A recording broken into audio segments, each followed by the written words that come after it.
Welcome into the Bobby Carpenter Show, and it's a fun little Tuesday, Schlegs. I feel like I'm finally back in the saddle a little bit, feeling good. Got some decent sleep again last night, not on an airplane.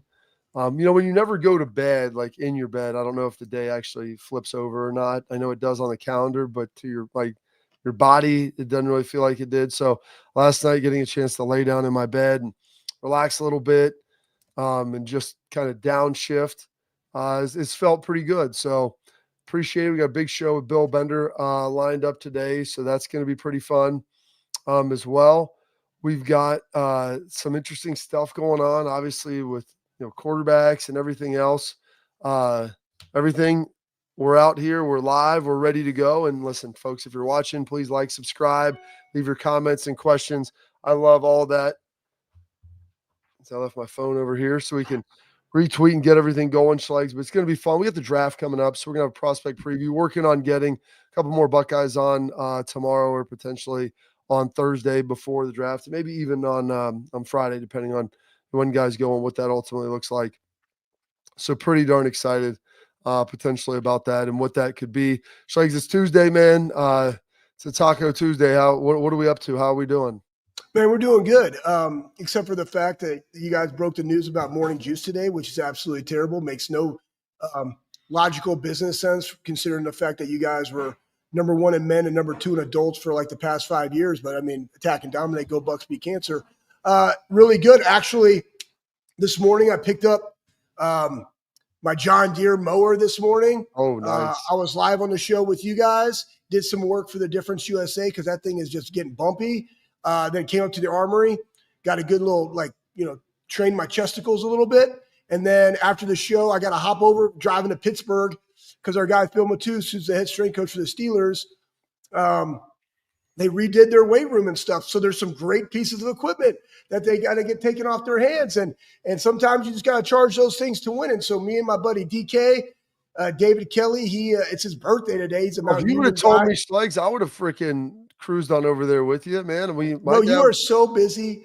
You're honestly, there's only one other person that I know is as busy as I am, and it's you. And they're doing like you remember my daughter? We talked yesterday. Oh, that's right. You only 3 hours a day, Dad. You only work 3 hours a day. Let alone the fact that you're also teaching class. You do the show. You do this podcast. You take care of recruits and try to show them like what the Buckeye life is all about and how that can set you up for success in life to their parents as they help weigh in on those type of deals. And that brought me to another thing. Like when you look at Ohio State, like those are the conversations that we want to have because that adds to our value proposition. The ones that don't have that mindset of the future for their child, my son's going to Finley. Well, what do they have in Finley? Their finance school is really good, but they also have Marathon, and there's another big corporation that's up there, along with my, brand here in Columbus, Ohio, and all of the Buckeye Brotherhood. They got the Northwest Coaches, Northwest Ohio Coaches Association event up there every year. So maybe that. Finley? Yeah, dude. That's okay. where we. That's where I thought that was in Youngstown that you were trying to get me Northwest, Schlegs. Oh, Northwest. Okay, well, that is Northwest. Yeah, you're right. Yeah. Well, hey, guess what? I'll be there now. I'll be there. Just be there to show up. Yeah. But yeah, it's going good, man. It's a great day. We're talking shop. Here's the deal. There's a guy, Jared Bartlett. He's a linebacker. Was at West Virginia. Played at Cincinnati. He's up here because his girlfriend is with the Fury. I only get one more day in the room with them tomorrow. Is he the guy that's the man? When does he train? Because my daughter was saying, she's like, there's like a man that comes in here and like lifts. Yeah. That's not him. No, okay. That is Cody. Cody is into flag football and he's also a Michigan fan and he works the front desk sometimes. And he just wanted to get some of that training. And like RJ Day's doing great. Like he just had a great little quarterback deal when, did a nice job running. But yeah, he pops in from time to time. And I saw him the other day, like, what the Sam Dickens are you doing here? But no. Jared comes in the morning and it was me, him, and Cade. That's how I like it. Like just dudes that, want to get after it. And I coach all their running because I can't run with them and coach them on those things that they need. But in the weight room, you're just my partner and I'm going to smash your face in a positive manner. That's key. Well, it's dude on dude accountability, which is one of the key tenets of any great successful program. You got to have dudes that are accountable to other dudes, and it's tremendous. And so as we look at this, I want to touch base on the story before we get Bill Bender, I guess, coming in here, because I want to get his thoughts and everything on it as well. But we talked a lot about Nico Iamaleava, like the quarterback for Tennessee. Asked for backstory in case you don't know. Held out the day before the spring game, wanted to get a lot of dollars after getting his helmet cracked by Ohio State. Reportedly, then it also came out that maybe he was trying to get some dollars before even the playoff game, potentially. And so he had that going with him as well that he was having to deal with. And so Tennessee said, no dice, you can go, and looked, bounced around a couple of schools that they said were maybe interested. Now, reportedly, I guess he's going to be landing at UCLA. His brother, Madden Iamaleava, who was just enrolled at Arkansas, came in early, mid-year. He's going to be transferring there to back him up.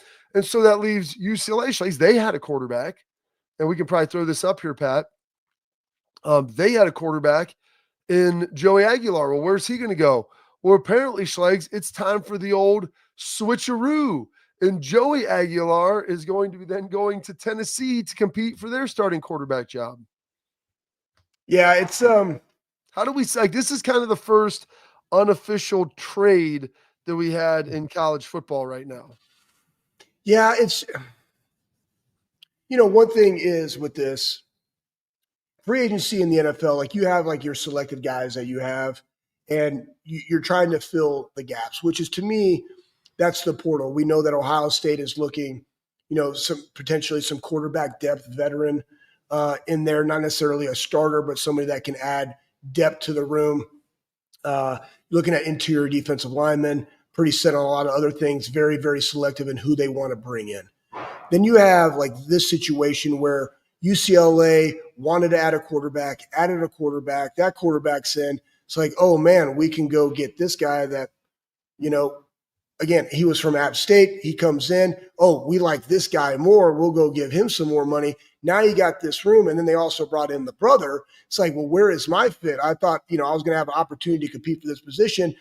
And that also goes into, well, now there's that expectation that you have a guy that was making 2.4. You got a deal at 1.5. We got to start that guy. So he's going to potentially be given more chances because you don't want to feel that you missed on that when you could have paid this guy less.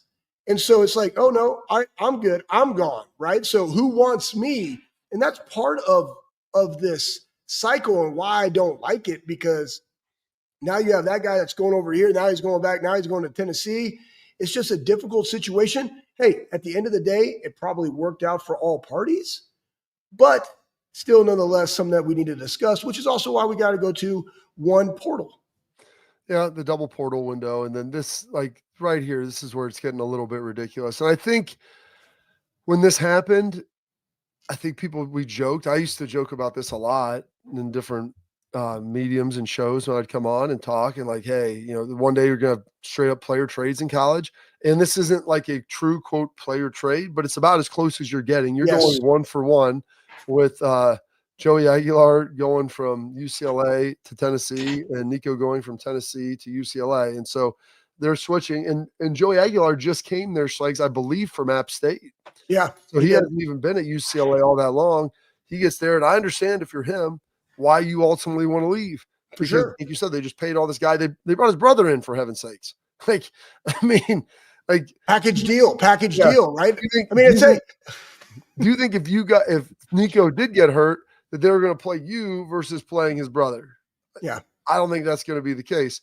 So obviously, everything that went on with that and everything that was going through there, like it's a lot to obviously unpack. And here now, this is what you're going to have, Schlegs. And we got Bill Bender here. We'll get to it in a minute or two, because I want to hear his take on this and everything. But now they have a direct comparison. It's a direct 1-for-1. And you'll be able to watch the film and like, who's playing better? Who was worth more? And which situation was better? I think Tennessee will probably still win more games. And they're a team that, despite being the SEC, they made the CFP last year. Like UCLA, were they 7-5? you're and what have they added? Like Tennessee's added pieces, and yeah, they've got a tough schedule, but I don't know that Nico Iamaleava at UCLA is going to be demonstratively better than Joey Aguilar. And if Joey Aguilar can get them to 10-2 and on the fringe of the playoffs, and heaven forbid get them in, you start looking at that, Schlegs, and when you start talking about dollars now in college football, it's like the salary cap in the NFL. Yeah, you'd always like to have a whole roster full of Pro Bowl players, but the reality is you have to choose how you allocate your resources. And if you're Tennessee and you start seeing this, you're like, well, I don't know what they're paying Joey Aguilar, but they're thinking instead of paying him, Nico, the $4 million or even 2.5, we could have spent this and then taken the rest of X minus that and allocated those resources to other players. And maybe that is the solution of being able to help get them over the top and do all those things. So like that's they were 5-7 last year, right? First year in the Big Ten, you're 5-7. This year they got Utah. I thought they got to 500. 2024 UCLA Bruin football 5-7, 3-6 in the That's Big Ten. right. Because if they would have beat USC at the end of the season, they could have been 6-6, and so would have USC. So yeah, 5-7. So I guess if they get to 7-5, is like that a significant improvement? I don't know if you're paying that much. Is that really worth it? So we've got a direct 1-for-1 right now, and everybody's going to see it. It's going to be there, and this is probably going to be the time where no two quarterbacks are probably going to be scrutinized more this year, and probably Nico more than obviously Joey Aguilar, but they're going to be watched with a fine-tooth comb to see how they play as a direct comparison, and probably for future quarterback decisions. Like, is the grass always greener somewhere else? You may have better numbers, but would you rather be part of a rising tide on a better team that lifts all ships? And if you look at Josh Heupel and his offense and what you can do, right, versus what you're getting Deshaun Foster at UCLA. Again, when you're comparing these things, honestly, I think Aguilar is going to a better situation at Tennessee against better competition, not necessarily better competition of SEC, Big Ten, but just of like his team. Because defensively, Tennessee plays really good defense, and we saw UCLA struggle at times last year. So it's like, who's going to have a better opportunity to win? I think Tennessee does over UCLA. Absolutely. All right. We got Bill Bender coming up here next. Before we get out of here, I want to tell you about Export. Attention parents and athletes, protect what matters most with Export mouthguards, trusted by professional athletes, designed by NHL team dentists. Export mouthguards are scientifically tested to help absorb those high-impact hits to protect both your teeth and your brain. Export mouthguards feature 3 layers of advanced protection, including a patented use of carbon fiber that they 3D print that thing right to your own customized grill. Means more protection, better performance, max comfort, and clear communication so you can focus on your game, not on your gear. Don't take chances with your safety. Visit exportguards.com/Bobby to save 15% on your order. Export, protect what matters most. Bill Bender, the sporting news, coming up next. Richard.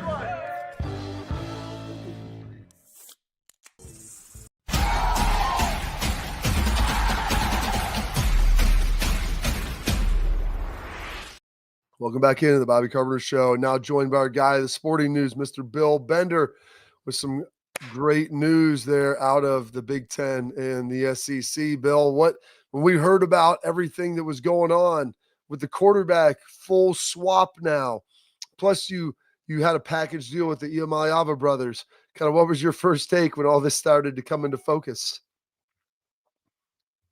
Oh, we got him muted. Oh, sorry about that. There we go. That's only the. Come on, Richard. That's You're a professional. That's a detail we missed. My head's spinning, Bobby, like everybody else. The switcheroo. Now Madden Iamaleava going to UCLA when he decommitted. That was yet another wrinkle. One of the things you guys were talking about in the last segment that I wanted to point out, Joey Aguilar is going to be like Tennessee's favorite son this year. There's no doubt. And he's a guy that's played, 2 years ago, they took North Carolina to the limit. Overtime game. He played very well. Played against Clemson, maybe not as well last year, but he's played a lot of football. Going to have to limit the turnovers, but in that quarterback-friendly system, I think he can have success. And it is crazy to me that how quickly, once Nico goes to UCLA, Joey Aguilar goes to Tennessee. And like you guys said, they will be compared and propped up against each other all season long. It'll be a lesser version to me of like Will Howard and Kyle McCord, for example. Yes, 100%. And Bill, because of this like switcheroo and like the ability for teams, and it's different, like other positions, Texas, and they're like, everybody's crystal balling like all these interior defensive linemen going to like one school. And then, it's Scott Frost talking about the portal and these teams with money. And unfortunately, like Ohio State kind of gets lumped into there, though I think Ohio State is doing it 100% the right way. What now with this?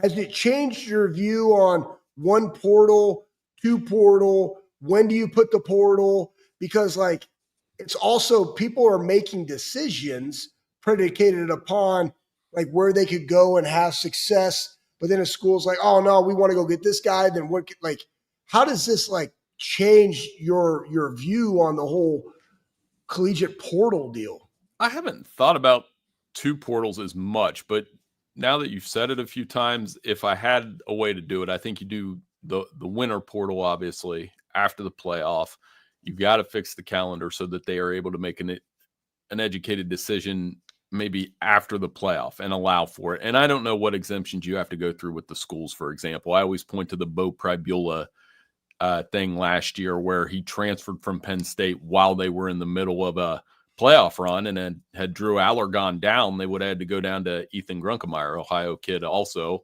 You don't want to see that happen. And now in the spring, one possibility that you could curb some of this is, could we do it that the spring portal is only graduate transfers? Is that a possibility? So like if you're down to your last shot to play football and you've got 1 year left, maybe you can leave after the spring if you see it's not going to happen here. I'm not going to get a chance to play. I maybe that's a reasonable thing. Some people might think it's unfair. So I like that, Bill. I've always enjoyed giving people more flexibility and liberty when you've completed a task, and like there's stipulations attached to it where, hey, you went to college, you graduated, and now you have the ability to transfer. Like the grad transfer, I always thought should be exempted because at the end of it, I know that this is minor league football now, but still, like there is still an element of college, and that's what you're going there, and that's part of it. Were you surprised? Because we're now in the third year of this transfer portal, third, fourth iteration of it. Are you surprised that it took this long before we finally got to see like a 1-for-1 exchange at a significant position like quarterback? A little bit. I mean, we've had guys go and like you said, I mentioned McCord and Howard, where maybe Ohio State fans were comparing those two throughout the year and even through the draft process. But the more I think about it, this one's way more intense because it's, UCLA, do they go 7-5 with him? I do think if you stacked up Big Ten quarterbacks for 2025, that Nico would be in the top third, probably top 5. Is Joey Aguilar a top 5 quarterback in the SEC this year? Does he lead them to a 9-3 or 10-2 record somehow? And, he will have them rallying behind him because those same Tennessee fans are going to watch every UCLA game and root against the Bruins. There's no question. And they have a brutal November schedule, by the way.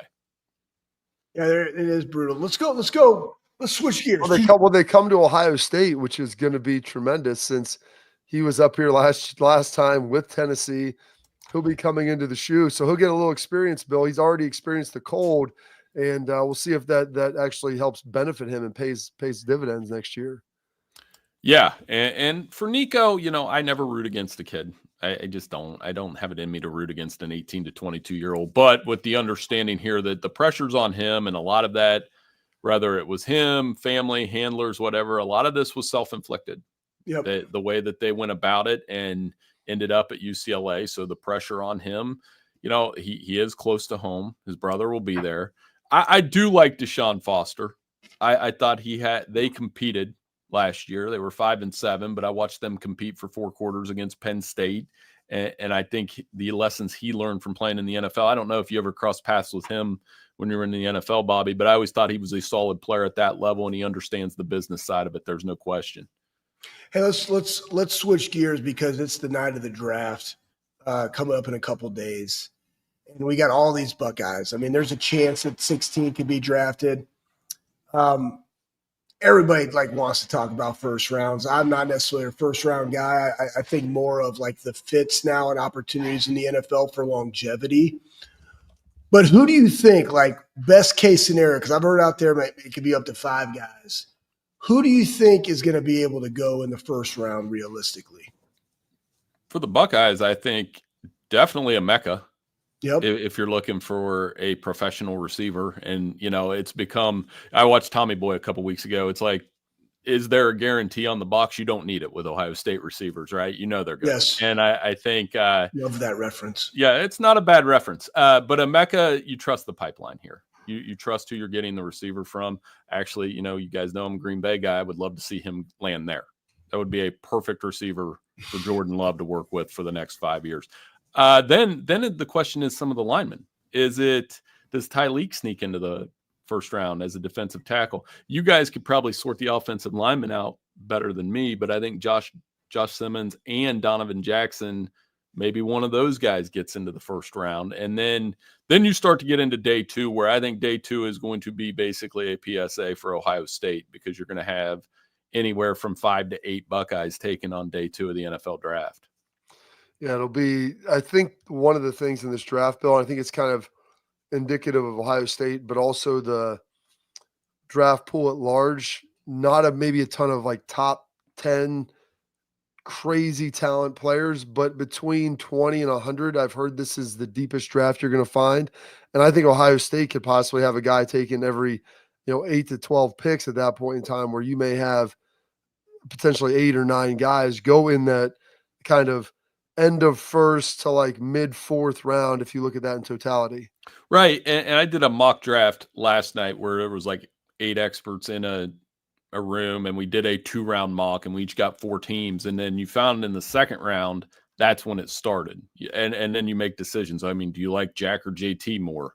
Well, the answer can be both, because I think both are going to have solid careers at the next level. Detroit's an interesting landing spot for Jack. I saw that on a couple mock drafts, given what happened with Michigan and Ohio State. But I always tell people, if he lands in Detroit, that's fine, because they took an Ohio State linebacker once, a middle linebacker named Chris Spielman, and he did just fine in Detroit for about a decade. So that would be an interesting landing spot for him. Hey, I'm not necessarily switching gears. Bob, if you want me to, if I can go to something else outside the draft. I saw this, and I want you to speak about it, Bill, Richard, because you're covering all of sports.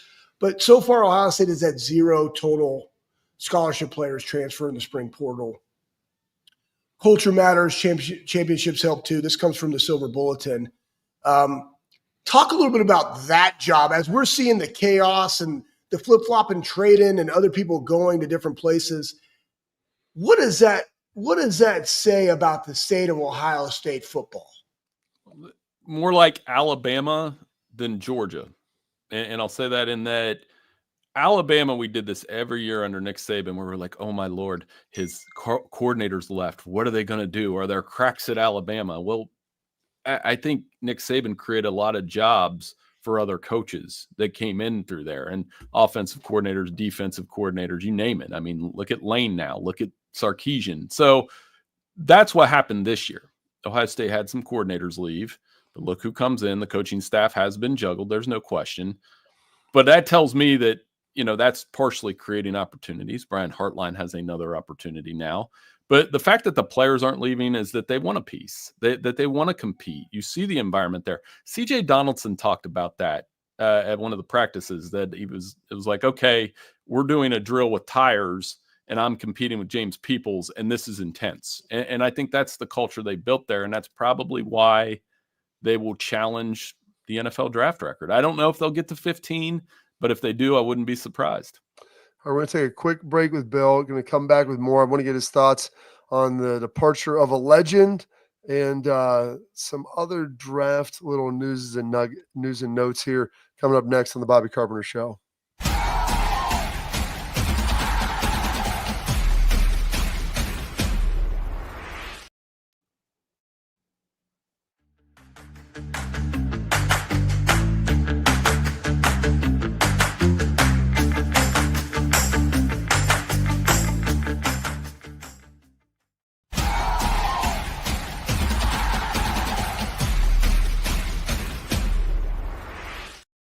All right, back in with Bill Bender, the Sporting News, doing a great job covering college football, NFL, all things all around the place. Give him a follow on X at Bill Bender 92 and check out all of his stuff on the Sporting News. Does a great job right there. Lee Corso stepping down, but I don't think we've had a chance to talk to you since that was announced. Kind of your thoughts on his career. I know that he obviously had the stroke about a decade ago, and trying to window the right time to retire can be very, very difficult, but he is going to be 90. And it got me thinking, I was like, I don't know too many people for his final appearance that will have been a paid, participant on a television program and that are 90 years old plus. And so kind of your thoughts on Lee Corso and how all this has played out over, the last 40 years for him. Oh, just the passion he has for it. I remember the first time I interviewed him, this was probably 2002. And, you fast forward 20 years and it's the same personality, the genuine love for the sport, the interest level that they've brought to the college game on game day. I mean, think about the risk that they took way back in 1993, going to South Bend for the Florida State Notre Dame game. And then it becomes a phenomenon. And I don't want to reduce Lee Corso to just the headgear pick, which is what we all remember. And there's so many moments from that. I mean, just his passion for the game, the catchphrases that he's brought to our living rooms, like not so fast, those kind of things. I think it's absolutely iconic. And I've always enjoyed the back and forth with him and Kirk Herbstreit, that Kirk Herbstreit's been such a good friend to him in that environment. Game day has changed. We have Big Noon Kickoff now. We have other shows that you can tune into, but for that run from like late 90s through, like early 2010s, there wasn't another show you put on to watch about college football other than Game Day. Yeah, it's been great. Go ahead and throw up that thing about Corso's most worn mascot headgear. Because again, it started Kurt, right? Buckeye. His wife was a cheerleader. Boom, Corso throws on the headgear, which was a great thing. And that's things like this, Bill, right? The nostalgia of it. Like I remember in us playing night games at Ohio State, and what do you turn on? You turn on, ESPN and Corso, and who's he going to pick? Or what are they going to say about your team in that game? And it either fuels the fire or yeah, you're absolutely right. Let's go do this deal.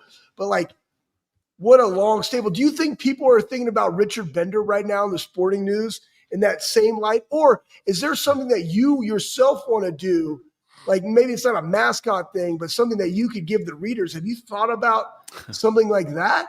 Well, we used to have the Angry Bender series at Sporting News, but I've chilled out since. And no, I'm not going to put myself in the same sentence as Lee Corso ever. I mean, that's just respect for, what he's done. I mean, you seek to contribute to the game in positive ways. I think I do that at minimum and try to be fair. That's our role as journalists. But, with Lee, there was, for example, not to change the subject, but in 1999, he didn't miss.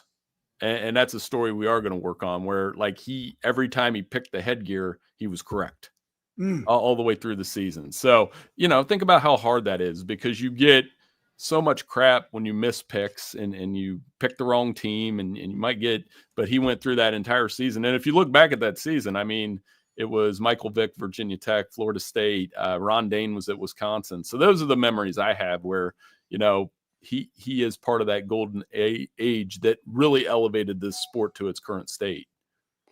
Absolutely. It's been pretty impressive with what he's done. And you mentioned some iconic players there.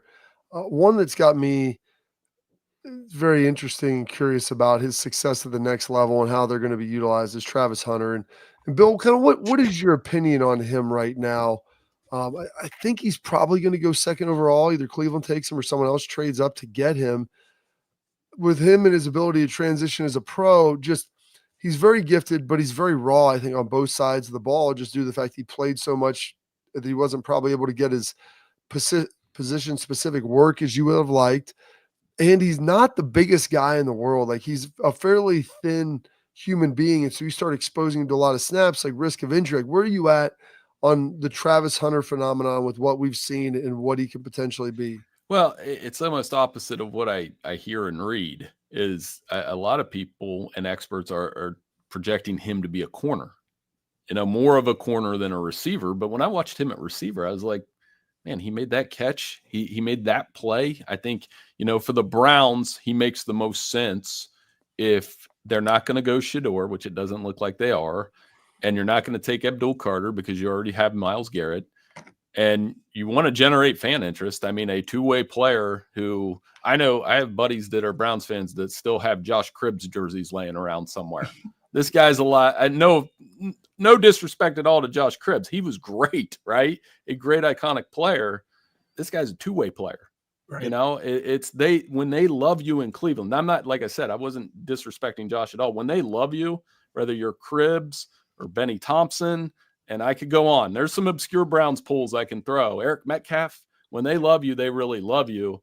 And Travis Hunter could be the kind of player that they really love.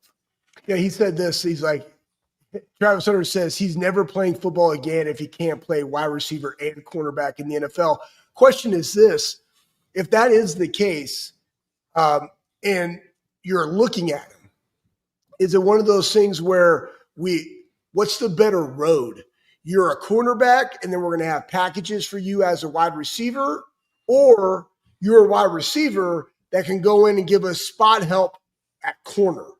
What do you think? I would do that one, the wide receiver, and then put him in nickel situations, third downs, whatever.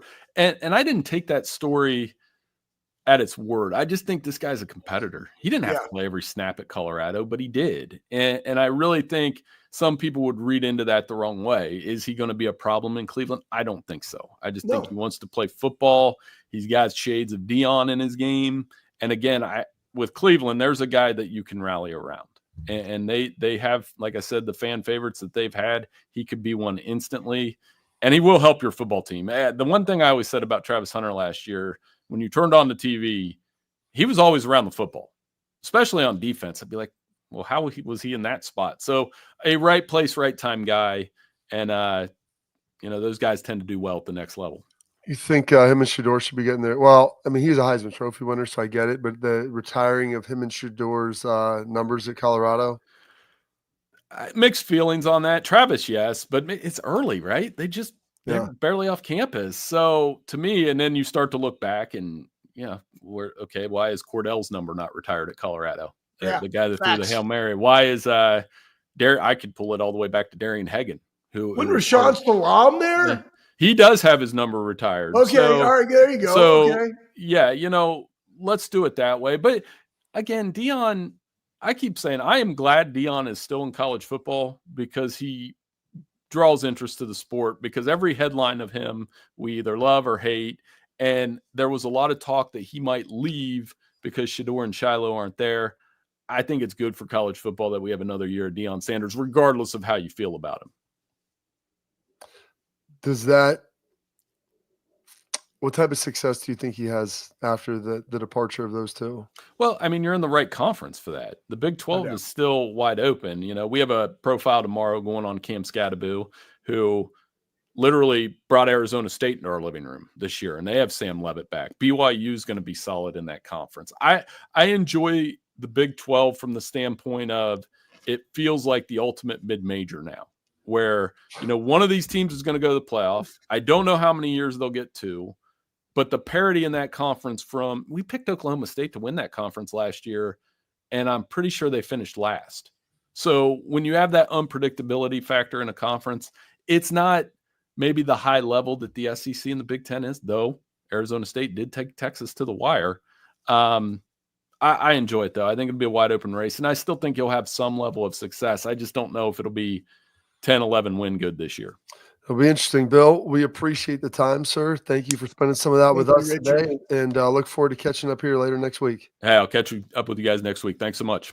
That's our guy, Bill Bender, 92 on Twitter, and then give him a follow follow him on Sporting News and all the great stuff that he's putting together there.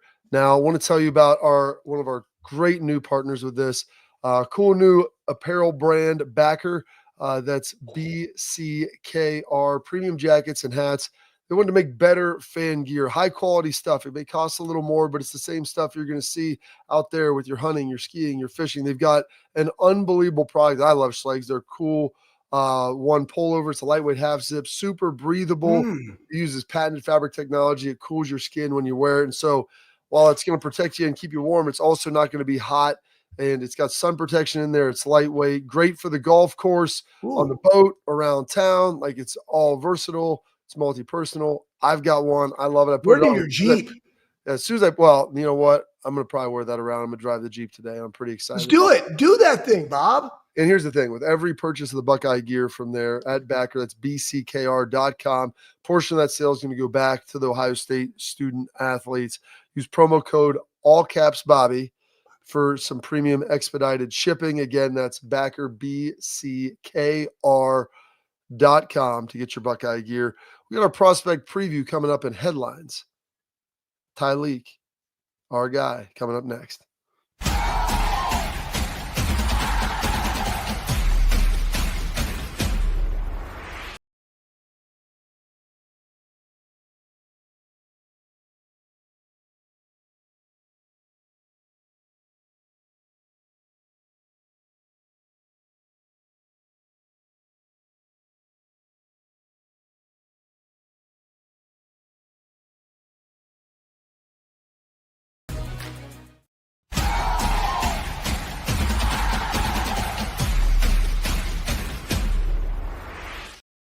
All right, welcome back in the Bobby Carpenter Show. And now we've got our headlines, Schlegs, which are brought to you by friends over at Lake Spur Marketing. They're a full-service ad agency built on trust, strategy, performance. Lake Spur, their team shields you and your team from outside noise, cold callers. They will let you do what you do best, run your business. They got over 100 years of marketing experience. Lake Spur eliminates the waste, and they deliver on time and on budget. They don't chase clicks. They build partnerships. Lake Spur Marketing. The proof is in their partners. All right, Tyleik Williams, Schlegs, defensive tackle at Ohio State. Tweaked his hammy in his 40 when he was running here. Why are they running 40-yard dashes when you're an offensive? That's okay. You can get into that in just a second. 6'3", 329, senior. Beefy. Got beefy. I mean, he's a dude. He's got to keep his weight under control. He was on Good Morning Football the other day. Looks great. Got a second-round grade on him. He's ultra athletic, big dude, great penetrator up the field. He was one of the guys who was kind of one of the unsung heroes on that D-line, I thought, in their playoff run, because he didn't have a ton of production, but he caused a lot of chaos in the backfield, and that allowed for Jack and for JT and everybody else cycling through to go make those plays. And so kind of give me some of your insight, Schlegs, as to what you see with Tyleik. Tyleik is strong. He's powerful. He's got a low center of gravity. He's great with his hands, moves very, very well laterally. And that was part of the deal, right? With the NFL, Donnie did a great job of like actually articulating zone blocking versus gap, which I'm happy that everybody got to get into that. But the fact when they're running zone and you can work that and not allow other people just to get free hitters up to your second level, because it is so much timing, it's going to open up a lot more plays for him. But we saw what it did, especially – in the NFL, everybody talks about pocket presence and all these different things. The number one thing they want to do is what? Step up into the pocket. And when you have somebody like him that can get some penetration or get some pushback and they can't step up, that's where it frees up. And again, the NFL game has completely changed. It's starting to filter its way down to the college level, but it's all about that speed and that skill on the perimeter. And that's how those guys can make those explosive plays on the edge that can disrupt an offense. And he's that type of guy. Well, he's got great awareness, like you said, sniffing out the screen, being able to read and feel the blocks, good upfield bursts, very explosive player. Let's get to some of his weaknesses, Pat, what they look at, and the scouts are bringing that up. Not the biggest dude. They say below average length. That's arm length, guys. Long arms, like big frame.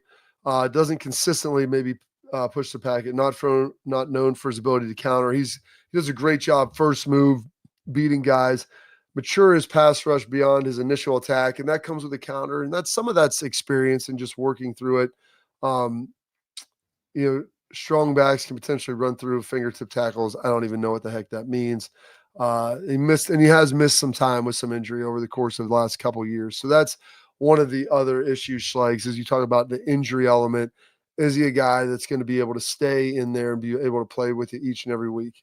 Yeah, and that's one of the things where you go back and we saw this maturation with Josh. And when I saw Josh, like when we were training, there was a time where, and man, so it's so amazing. Like this generation thinks about, like, they look at social media and other people's bodies, and it's like, bro, that's not your body. Like your body type, like you got to remember, we play the game of football. You don't need more size in your legs. Like you need to be 238 pounds.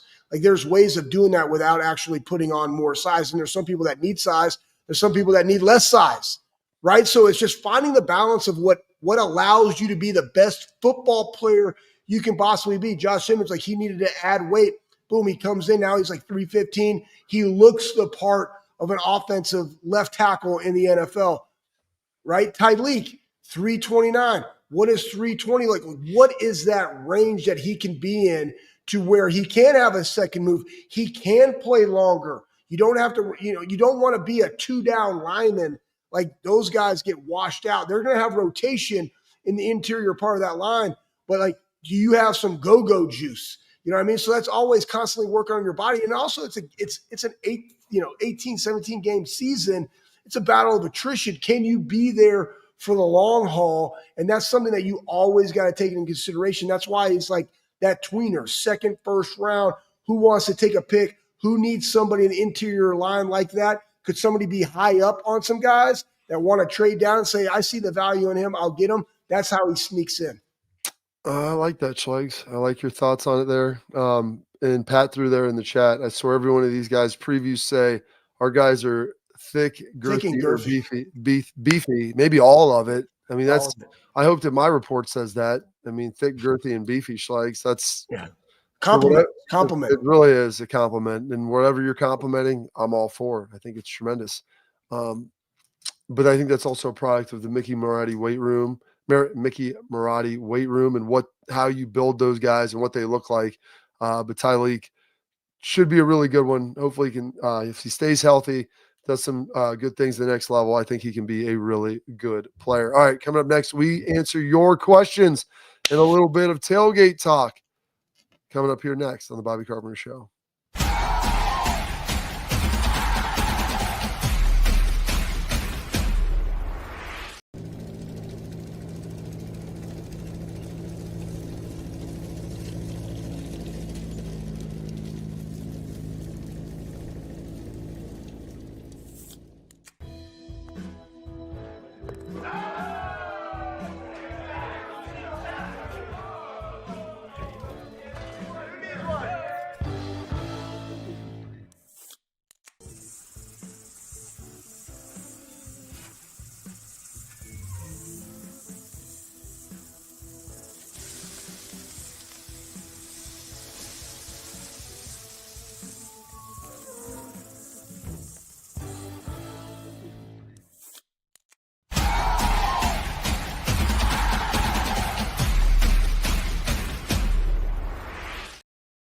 All right, welcome back to the Bobby Carpenter Show. It's time for our tailgate talk, brought to you by our friends at Real Truck. Go to realtruck.com, outfit your truck, Jeep, or Bronco. Bring it to life at realtruck.com. And Schlegs, like you said, it's beautiful out here today, so this is the time to ultimately get it done. You want to get outside and really enjoy some of that this fine Ohio weather, because we don't get it all the time.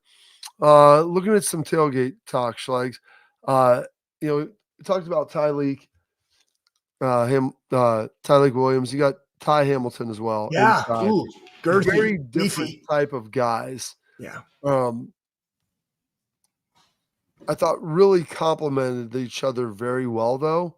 Tyleik probably a little more up the field guy. Ty Hamilton did a great job holding point.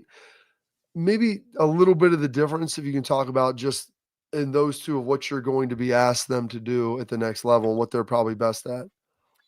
Well, I think the run support of Ty Hamilton, and again, I love the fact that they call themselves TNT, and that was kind of fun. But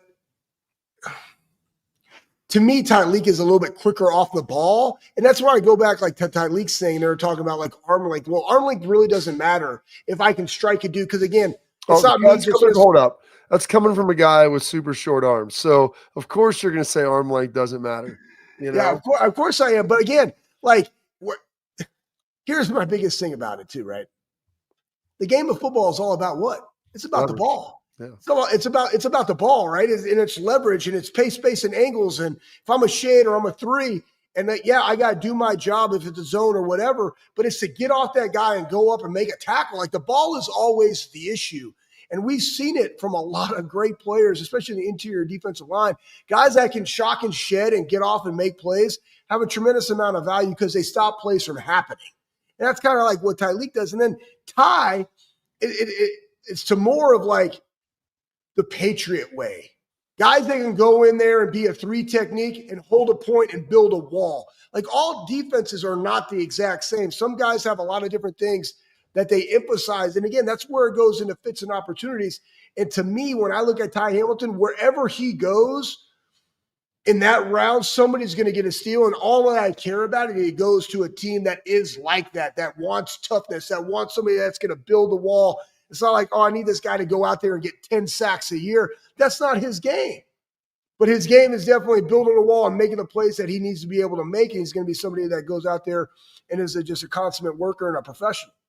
You know, there was a comment made earlier, Schleigs, up during the show. It said that NIL has ruined college football. Do you agree with that? Like wholly?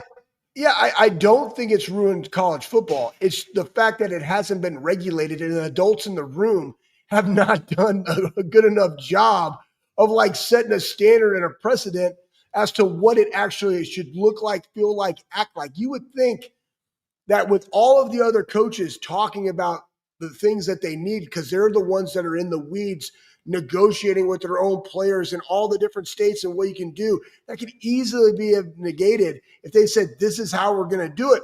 But the body, AKA the NCAA, has no validity whatsoever to be able to uphold a standard, but yet they can give out regulations and punishments to do so. They have done nothing. And that's the problem. The adults in the room just said, you know what, we're just going to throw this on the whiteboard, throw this on the board, hope it sticks, and we'll deal with it as it comes. And whoever wants to make the decision can make the decision. We just don't want to have that, so we'll continue to pass the buck. Those are the people that have put college football back. It will eventually get taken care of, but not in the foreseeable future. Buckeyes. Well, coming up next, we will wrap up the show with the parting thoughts here on the Bobby Carpenter Show.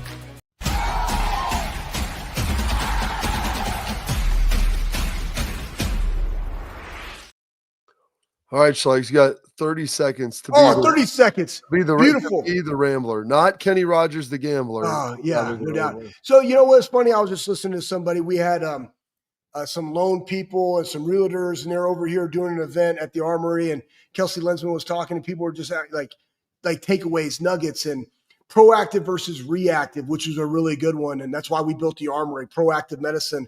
And then there was somebody who was talking about consistency. And I think so many times, everybody – consistency in life is like continuing to focus on the mission. And whatever your mission is, like mine's very simple. Love God, love my family, right? Serve others. Very simple. Keep your eyes focused on the mission. Same thing in business. Don't get taken away about something that's new and shiny. If it doesn't change lives, doesn't produce revenue, and we don't have the people to make it successful, can't do it. Keep focusing on the mission at hand. And also lastly, somebody, when they talked about consistency, hey, greatness is the accumulation of great days. And to me, like what I'm excited about this, in this NFL draft, we got Buckeyes that are going to the NFL that know how to do it the right way, and I'm excited to see their journey moving forward in the NFL. That's it for today's show. Stay locked in for the Bobby Carpenter Show. Coming back at you tomorrow.